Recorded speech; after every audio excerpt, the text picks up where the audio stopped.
یہ طالبان کی سرکاری ویب سائٹ ہے۔ اس پر کئی زبانیں استعمال کی جاتی ہیں، جن میں پشتو، دری، عربی، اردو اور انگریزی شامل ہیں۔ اس ویب سائٹ کو چاہے کتنی ہی بار بند کرنے کی کوشش کی گئی ہو، سائٹ کو چلانے والوں نے، جن کے بارے میں خیال کیا جاتا ہے کہ وہ افغانستان سے باہر ہیں، سائٹ کو دوبارہ کھول دیا۔ دوسری طرف یہ افغان حکومت کی سرکاری ویب سائٹ ہے، جسے کچھ عرصہ بند رہنے کے بعد کچھ ہی دن پہلے کھولا گیا ہے۔ حکومت اور طالبان دونوں ہی تواتر سے اپنے بیانات کی ای میل صحافیوں تک پہنچاتے رہتے ہیں۔ صدیق اللہ توحیدی کا کام افغان ذرائع ابلاغ پر نظر رکھنا ہے۔ وہ کہتے ہیں کہ ایک فریق کو اپنا پیغام پہنچانے میں دوسرے پر سبقت حاصل ہے۔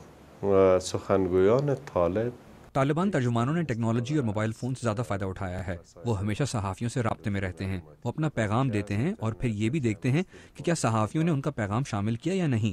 یہ ایک ایسے وقت میں ہوا جب افغان حکومت کو میڈیا تک اپنا پیغام پہنچانے میں مشکل پیش آ رہی ہے۔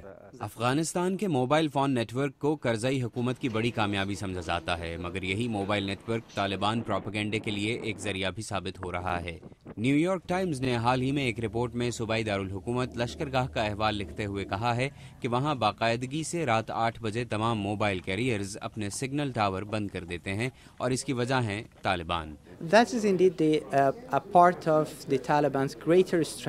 یہ طالبان کی اس حکمت عملی کا حصہ ہے جسے وہ لوگوں کو بتا سکیں کہ ہم اس علاقے کو کنٹرول کرتے ہیں، نہ کہ افغان حکومت، تاکہ افغان عوام کا یہ اعتماد ختم کیا سکے کہ حکومت انہیں تحفظ دے سکتی ہے۔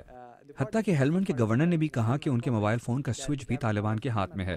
تو طالبان یہ پیغام دے رہے ہیں کہ مستقبل میں افغانستان میں ان کا اختیار ہوگا۔ دانش کروخیل کا تعلق پجوک افغان نیوز سے ہے۔ وہ کہتے ہیں کہ طالبان خبردار کرنے کے لیے بھی موبائل فون ہی استعمال کرتے ہیں۔ ہمارے صحافیوں کو نہ صرف ای میل اور ٹیلی فون پر دھمکیاں ملتی ہیں، بلکہ انہیں غائب کر کے ہلاک کر دیا جاتا ہے۔ پچھلے سال پنجوک کے 3 صحافی مارے گئے۔ 1990 کی دہائی میں جب طالبان افغانستان پر حکمران تھے تو انہوں نے ٹیلی ویژن، موسیقی اور فلم سمیت جدید دنیا کی ہر سہولت پر پابندی لگا دی تھی۔ مگر جنگ کی ایک دہائی مکمل ہونے کے بعد آج طالبان نہ صرف 21ویں صدی کی ٹیکنالوجی کو استعمال کرنے میں آگے ہیں، بلکہ فیس بک اور ٹویٹر جیسی سوشل میڈیا کی ویب سائٹس کو استعمال کر کے اپنا پیغام عام لوگوں تک پہنچا رہے ہیں۔